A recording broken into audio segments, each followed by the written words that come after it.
Hello friends, मैं पूर्ण शाह मित्र chapter number 2 संबंध અને વિધેય એનો આજે 7મો લેક્ચર છે ભાગ 7। આજે આપણે સ્વાધ્યાય 2.3 ના પ્રદેશ અને વિસ્તાર આધારિત દાખલાઓની ગણતરી કરીશું। પ્રદેશ અને વિસ્તાર એટલે શું? તો સૌથી પહેલા પ્રદેશ એટલે કે x ની કિંમત કે તમે કઈ કિંમત x તરીકે લઈ શકો છો એને પ્રદેશ કહેવાય। અને x ને આધારિત કઈ કિંમત તમને y સ્વરૂપે મળે છે તે y એટલે કે જવાબોનો ગણ એટલે કે વિસ્તાર। આ કન્સેપ્ટ પર આધારિત આપણે સ્વાધ્યાય 2.3 માં ક્વેશ્ચન નંબર 2 એની શરૂઆત કરીએ કે છે શું?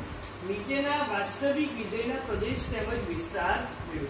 એટલે મને બે પ્રશ્ન આવે છે। પહેલું છે f(x) બરાબર માઈનસ માનાંકમાં x અને બીજું છે f(x) બરાબર વર્ગમૂળમાં 9 માઈનસ x નો વર્ગ। આ બંને વિધેયના મારે પ્રદેશ અને વિસ્તાર મેળવવાનો છે। મિત્રો હંમેશા યાદ રાખવાનું કે પ્રદેશ તો આપણે જનરલી x પ્રદેશ એટલે કે x આપણે બિલોંગ્સ ટુ r એટલે કે વાસ્તવિક સંખ્યાના ઘરમાંથી લઈ શકીએ। પણ મેથ્સનો એક નિયમ હંમેશા એવું યાદ રાખવાનો કે ક્યારેય છેદમાં 0 અને વર્ગમૂળમાં માઈનસ ના હોય, ક્યારેય છેદમાં 0 અને વર્ગમૂળમાં માઈનસ ના હોય। આટલી વસ્તુ ધ્યાન રાખીને આપણે આગળ વધીશું। તો અહીંયા મારી પાસે છે f(x) બરાબર માઈનસ માનાંકમાં x। હવે અહીંયા x ની કિંમત કઈ હોય તો હંમેશા પ્રદેશ તરીકે હું x belongs to r લેવાનો પ્રેફરન્સ કરું કે પ્રદેશ તરીકે તમે વાસ્તવિક સંખ્યાઓનો ગણ r ને લો। પણ એ વસ્તુની ખાસ ધ્યાન તમારે રાખવાની કે x belongs to r માં શું કોઈ એવી સંખ્યા તો નથી ને કે જેથી અહીંયા એક કિંમત ઉઠતા એનો છેદ 0 અને વર્ગમૂળ અથવા વર્ગમૂળ તો વર્ગમૂળમાં ઋણ સંખ્યા આવે।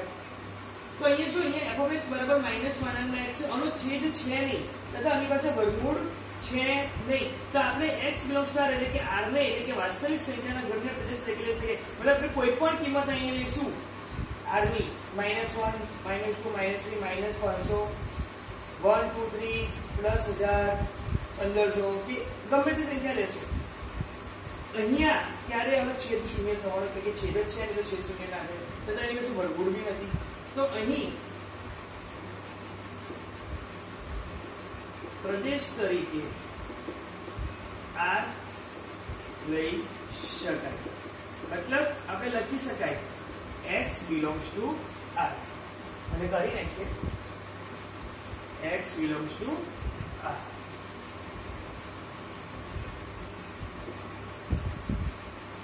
હવે આગની જ્યારે અહીંયા જુદી જુદી કિંમતો મૂકવામાં આવે છે તો અહીંયા જુઓ અહીંયા છે માનાંકમાં x,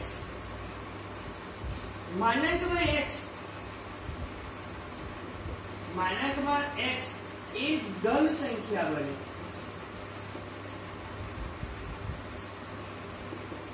પણ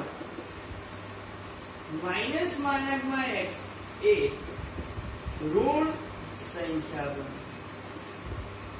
એનો મતલબ શું થાય કે જો આપણે આ r લેશું જેની અંદર નેગેટિવ 0 અને પોઝિટિવ આ ત્રણેય સંખ્યા આવી, તમે નેગેટિવ સંખ્યા અહીંયા લેશો તો માનાંકમાં x એટલે અહીંયા તો ધન દીધી પણ આગળ પાછું માઈનસ લાગશે એટલે નેગેટિવ સંખ્યા બનશે।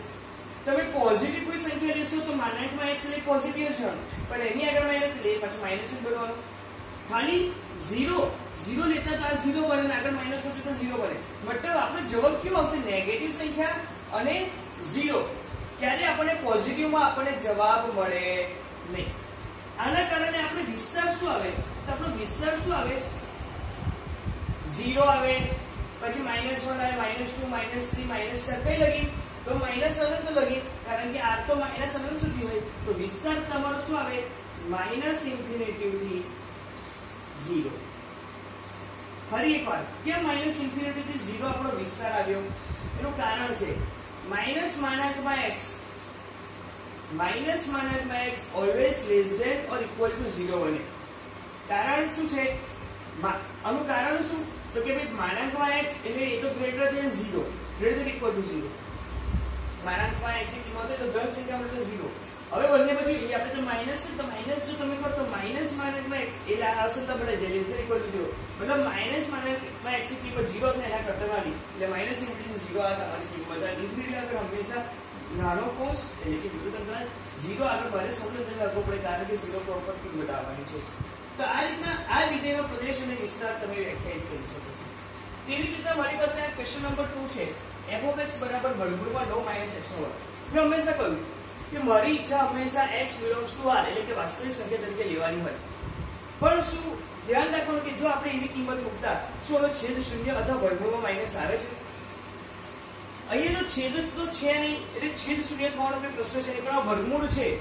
વર્ગમૂળની અંદર આ વસ્તુ જે છે ને તો વર્ગમૂળમાં ક્યારે માઈનસ આવવું જોઈએ નહીં. વર્ગમૂળની અંદર કોઈ બી સંખ્યા હોય ને એ કાં તો 0 અથવા 0 કરતા મોટી હોવી જોઈએ, કારણ કે વર્ગમૂળની અંદર માઈનસ એ વ્યાખ્યાયિત છે નહીં.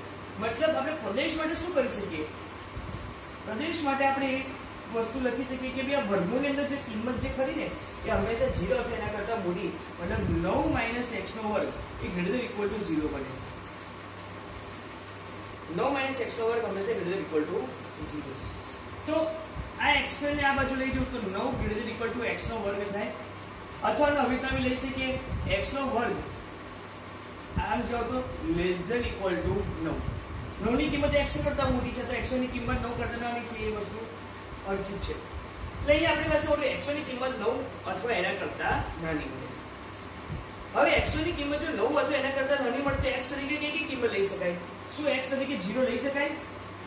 જો x તરીકે 0 લઉં તો અહીંયા 0 નો વર્ગ એટલે 0 less than equal to 9 થાય. હું x is equal to 1 લઉં તો 1 નો વર્ગ less than equal to 9 થાય. 1 નો વર્ગ એટલે 1. x is equal to 2 લઉં તો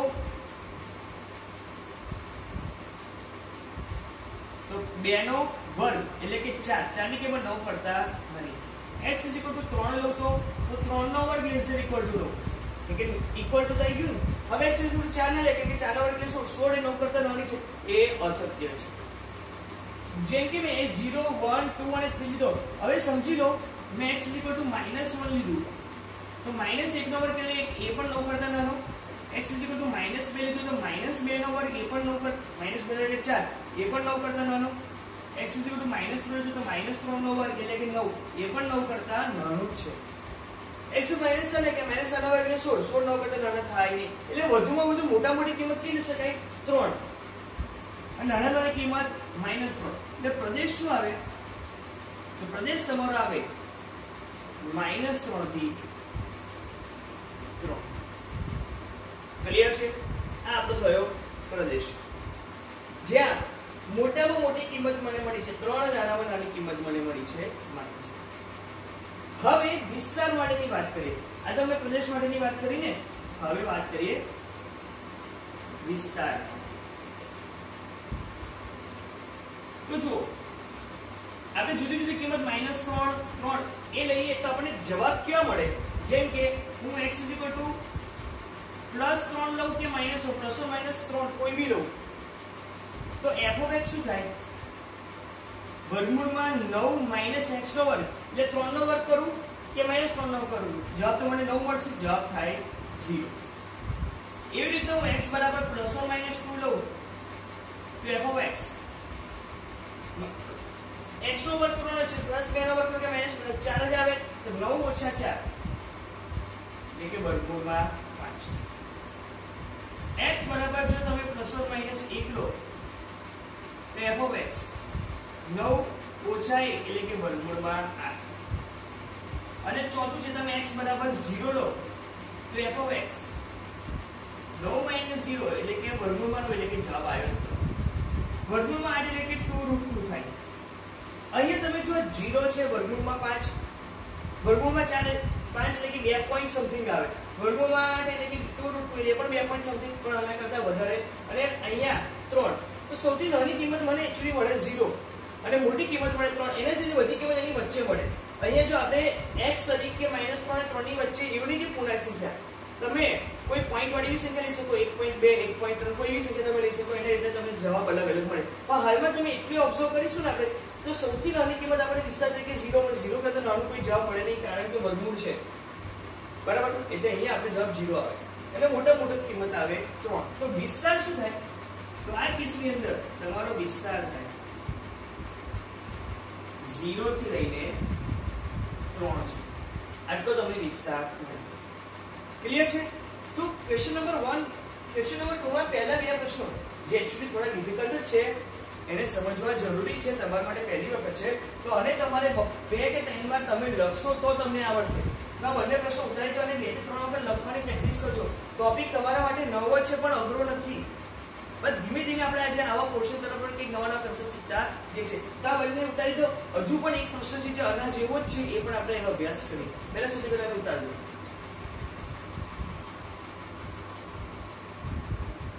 અહીંયા આપણી પાસે ક્વેશ્ચન નંબર 5 છે, જે છે નીચેના વિધેયોના વિસ્તાર શોધો. એટલે આપણી પાસે 3 વિધેય આપ્યા છે, આપણે ફક્ત ને ફક્ત એનો વિસ્તાર જ શોધવાનો છે.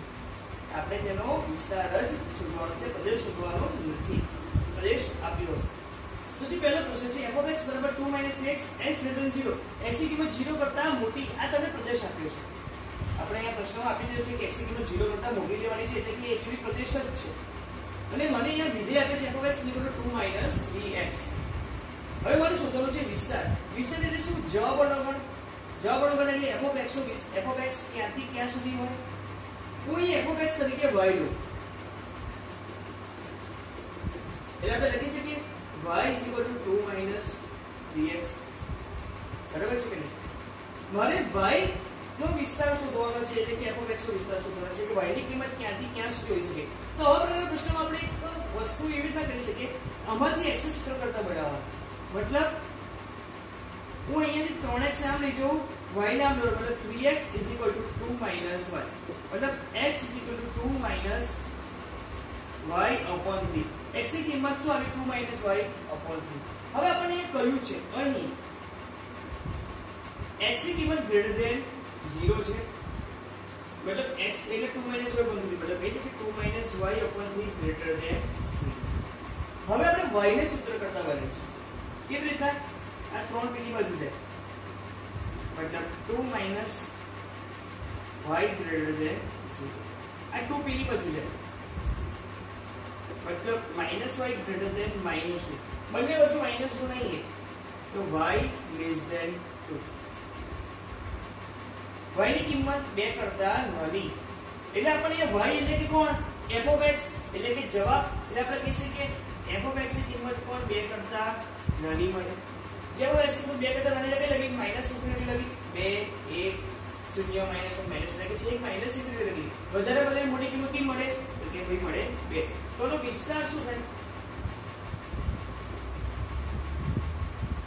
-∞ થી લઈને 2 સુધી, 2 ને ઇન્ક્લુડ કરવાનો નથી, કારણ કે આ ફક્ત લેસ ધેન. ટૂંકમાં આ વિસ્તાર આપણે કેવી રીતે શોધ્યો?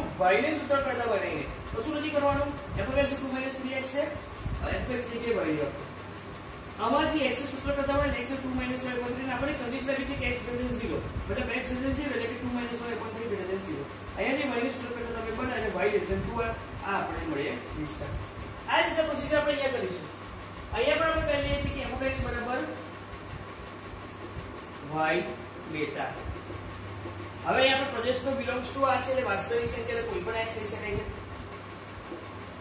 f(x) નો વેલ્યુ તો y = x² + 2. x સૂત્ર કરતા બનાવો જેવી રીતના અહીંયા બનાવ્યો હતો, 2 આમ આવે તો x² = y - 2. તો x વર્ગમૂળમાં x ની કિંમત શું આવી? વર્ગમૂળમાં y - 2. હવે આપણે x બિલોંગ્સ ટુ r લેવાનો છે, પણ ધ્યાન રાખજો આ વર્ગમૂળ છે.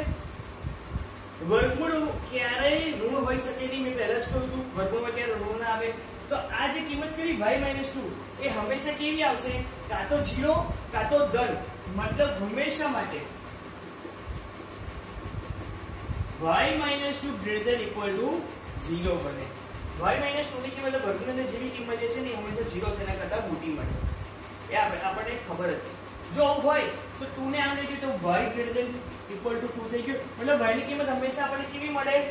2 એટલે એના કરતા મોટી. બસ આપણને વિસ્તાર મળી ગયો y greater than equal to 2. એનો મતલબ શું આવે? એનો મતલબ આવે f(x) greater than equal to 2.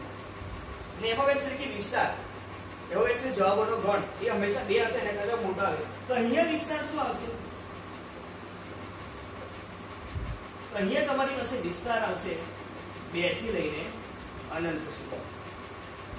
Okay, અનંત આગળ હંમેશા નાનો કૌંસ, 2 આગળ મોટો કૌંસ, અહીંયા કારણે ઇક્વલ ટુ છે. એવી રીતે question number 3. f of x = x અહીંયા મને કોઈ પ્રદેશ આપ્યો નથી. મેં હંમેશા કહ્યું કે પ્રદેશ પછી જ આપણે વિસ્તાર મળે. અહીંયા પ્રદેશ આપ્યો છે નહીં. પ્રદેશ કેવી રીતે શોધી શકાય? તો મેં બે કન્ડિશન હંમેશા કંઈ ફરી એકવાર કહું છું કે છેદમાં શૂન્ય અને વર્ગમૂળમાં માઈનસ આવવો જોઈએ નહીં. શું એની પાસે છેદ છે? તો એની પાસે છેદ છે અને છેદનો પ્રશ્ન નહીં આવે. શું એની પાસે વર્ગમૂળ છે? ના, એની પાસે વર્ગમૂળ પણ નથી. તો પ્રદેશ તરીકે તમે કોઈ પણ સંખ્યા લઈ શકો છો, કારણ કે કોઈ બી સંખ્યા લેતા છેદ શૂન્ય થતો નથી અને વર્ગમૂળ ન હોવાને કારણે વર્ગમૂળ માઈનસ આવતું નથી. એટલે પ્રદેશ તરીકે x belongs to R લઈ શકાય. x belongs to R. અને વિસ્તાર શું?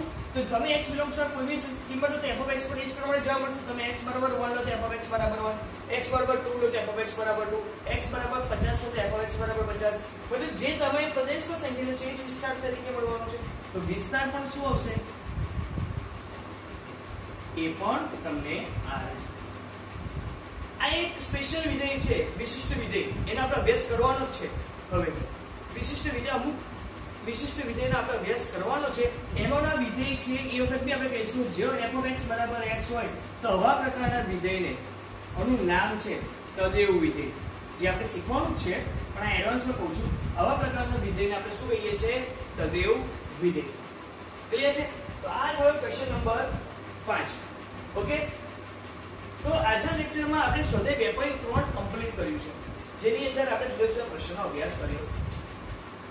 સંબંધ અને વિધેય આ ચેપ્ટરની અંદર સ્વાધ્યાય 2.1, 2.2, 2.3 તથા પ્રક્રિયાનો સ્વાધ્યાય 2 છે. સ્વાધ્યાય 2.3 સુધીના મુખ્ય કન્સેપ્ટ હતા, જેની અંદર આપણે અત્યાર સુધી કાર્ટેશિયન ગુણાકાર, ત્યારબાદ સંબંધ, કાર્ટેશિયન ગુણાકાર રીતે સ્વાધ્યાય 2.1 હતું. સંબંધ એનો વિશે અભ્યાસ કર્યો. તો સંબંધ બને કે કાર્ટેશિયન ગુણાકારના ઉપગણને, કાર્ટેશિયન ગુણાકારના જેટલા બી ઉપગણ બને એને સંબંધ કહેવાય છે, જેને એટલે સ્વાધ્યાય 2.2 આપણે અભ્યાસ કર્યો. અને પછી આવ્યું છે વિધેય. તો વિધેય કોને કહેવાય? તો સંબંધ ઉપર બે કન્ડિશન એપ્લાય કરવા જોઈએ. પહેલું શું? તો પ્રદેશના દરેક ઘટકનો સમાવેશ થવો જોઈએ તથા પ્રદેશના કોઈ પણ ઘટક માટે બે પ્રતિબિંબ મળવું જોઈએ નહીં. મતલબ પ્રદેશનો કોઈ પણ ઘટક પુનરાવર્તિત થવો જોઈએ નહીં. સંબંધમાં જો આ બે કન્ડિશન એપ્લાય કરો, જે સંબંધ આ બે કન્ડિશન સેટિસ્ફાય કરે તેને વિધેય કહે છે. એ આપણે લાસ્ટ સેક્શનમાં આપણે અભ્યાસ કર્યો હતો. ક્લિયર? અને એ વિધેયને રિલેટેડ સ્વાધ્યાય 2.3.